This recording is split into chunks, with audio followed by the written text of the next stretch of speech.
বন্ধুরা, আমি আছি আমার বাবার বাড়িতে। আর এখানকার মানুষের নদীতে জাল দানা দিয়ে বাগদাপোনা ধরে। আর একটা সময় ছিল আমিও নদীতে জাল দানা দিয়ে বাগদাপোনা ধরতাম। আর এখানকার মানুষরা কিন্তু এরকমভাবে মানে সংসার চালায়, এই বাগদাপোনা বিক্রি করে কিন্তু সংসার চালায়। আর এখানকার বাগদাপোনাগুলো একটু দেখাও। এই যে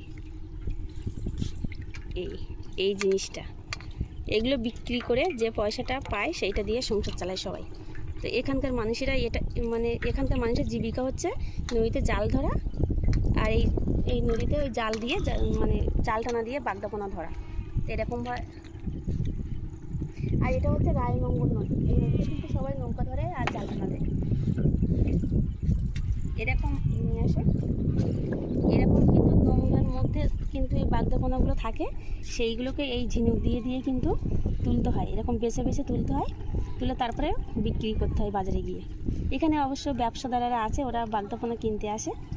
তো এরকমভাবে এখানকার মানুষেরা জীবিকা অর্জন করে থাকে। যে ভিডিওটা ভালো লেগে থাকে তো একটু লাইক কমেন্ট শেয়ার করো।